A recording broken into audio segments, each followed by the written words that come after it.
Good evening, everyone. Microphone may be a little bit of an overkill, but we want to make sure that everyone hears this evening. We have a great evening planned, and we're glad you're here to be part of it. This is the first in a series of events that are leading up and through a summit process for a bright future for Olney Friends School. And we're really delighted that we have a panel here to talk to us this evening about how they have their experiences with entrepreneurship. One of the elements of our summit process is to think about ways to make Olney Friends School more affordable for more families. So this is the first event in a series to help us think out of the box and to think collectively about how to make our program better, our school better, and to include more students as we move into the future. Before we start tonight, and before I introduce our facilitator, I have an important announcement which I'm really pleased to be able to do this evening. Yesterday, we had the kickoff call, phone conference call, with Next Gen Energy Partners of Boulder, Colorado, and Third Sun Solar and Wind, Athens, Ohio. We have kicked off a project for Olney Friends School to install a 104 kilowatt solar system, which will, once it's installed, and it'll be installed this fall yet, once it's installed, is projected to produce 1/2 of our electricity for the top campus here at Olney Friends School.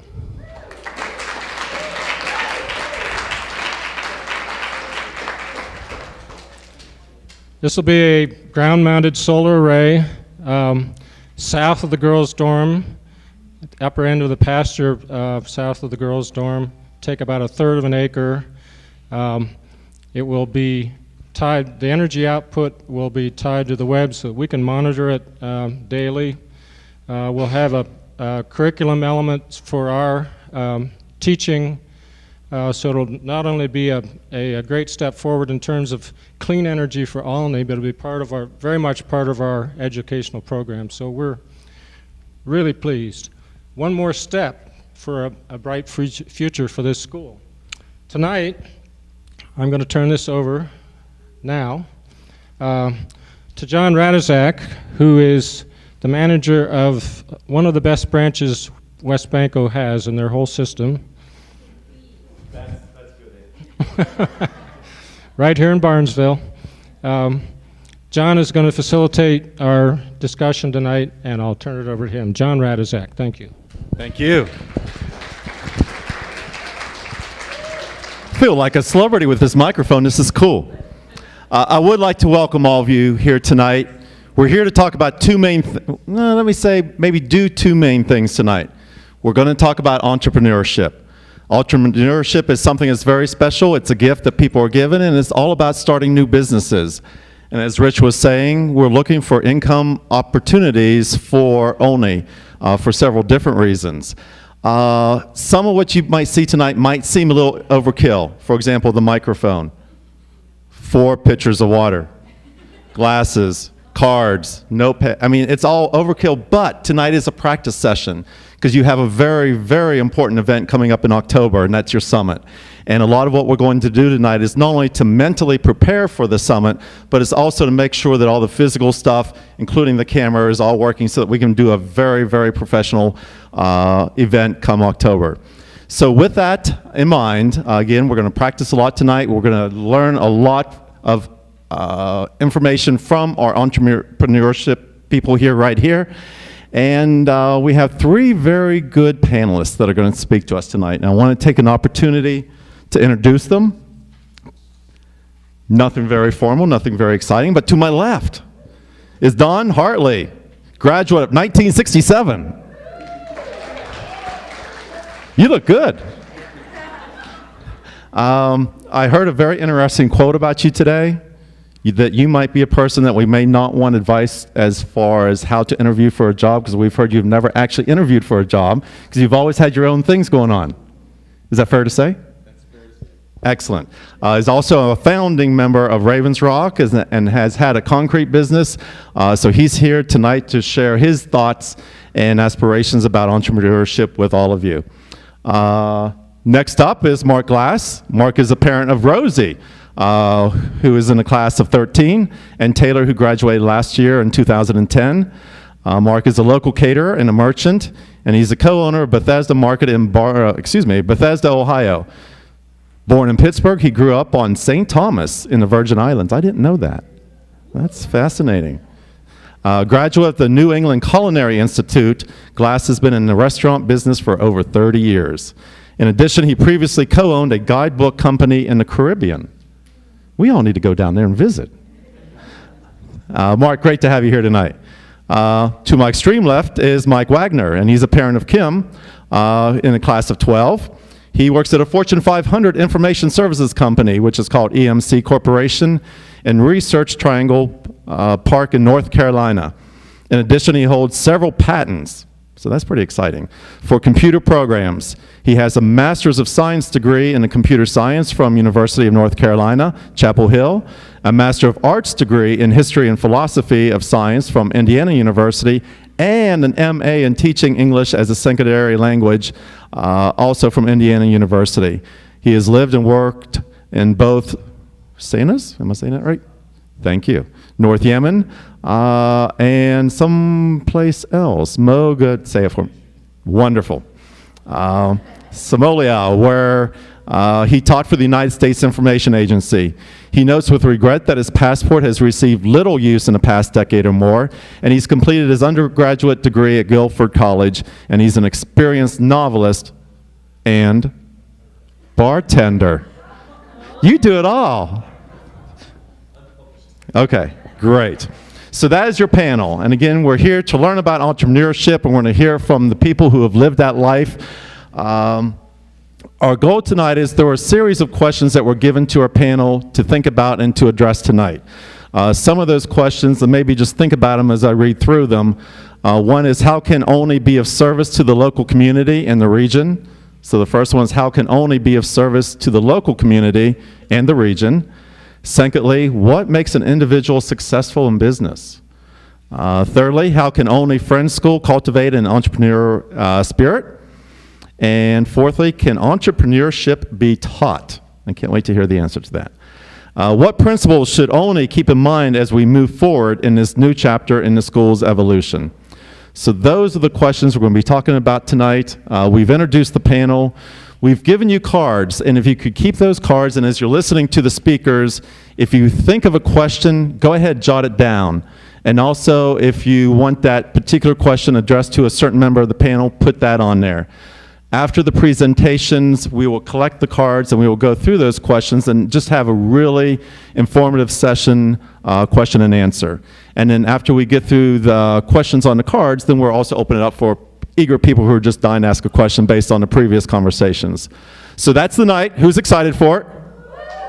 Wow, I think everybody is. Wonderful.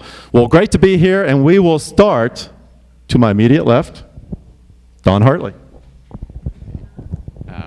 If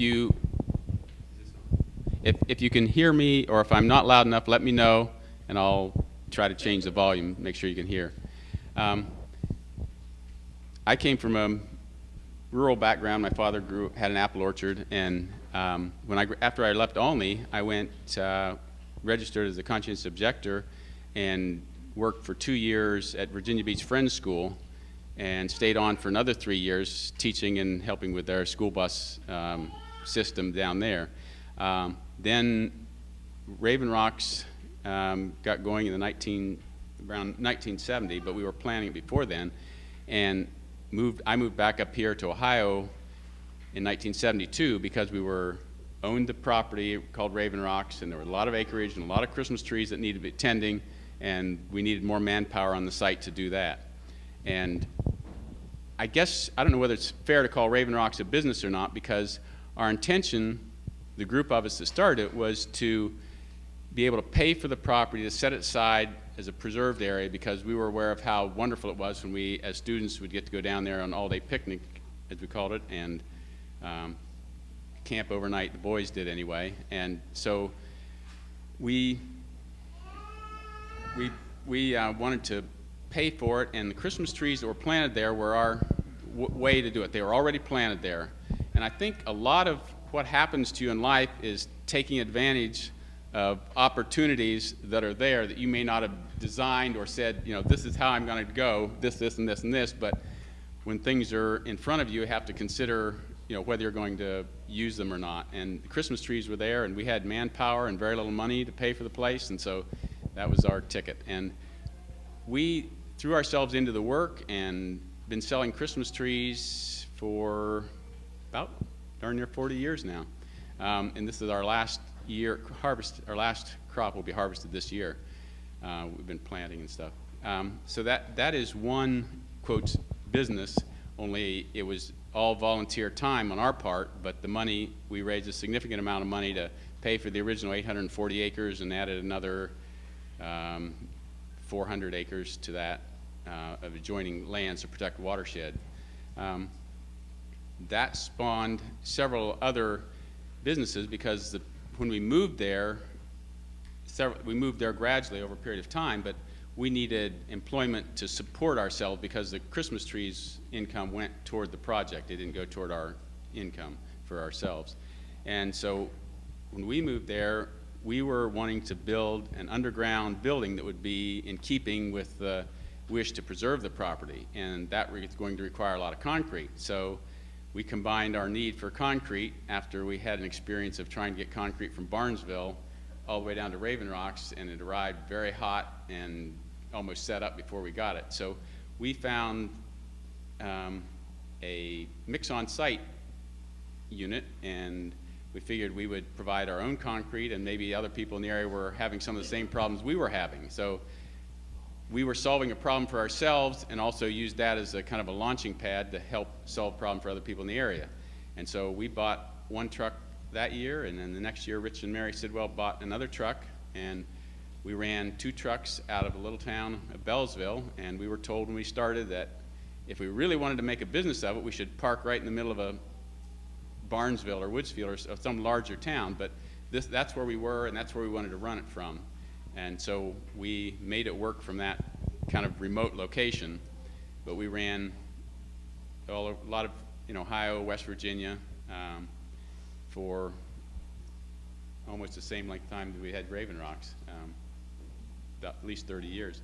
And it was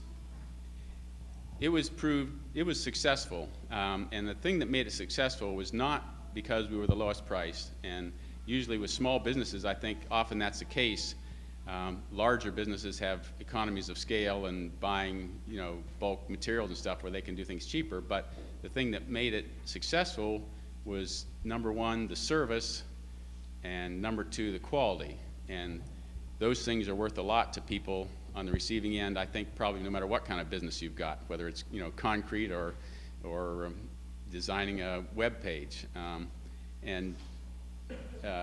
So that was one business that was spawned, and another one which we're involved in now that we sold the concrete business a couple of years ago because we didn't have the manpower to run it anymore, and we found that hiring people to run things was a difficult proposition because it was very difficult to get good help. Okay. So now we're involved with selling organic food products at the Worthington Farmers Market in Columbus, Ohio. And Ted, who used to drive a concrete truck, loves working with cattle, and so he's raising organic grass-fed beef, and I'm taking care of Warren, who was involved in our project there, and the limited number of things I can do while I'm caring for him involve mostly gardening and things in the house there. So we are selling a lot of the food products that we use ourselves that we think are especially healthful and valuable, and the market in Columbus values the organic character of what we do, and that's been increasing in volume.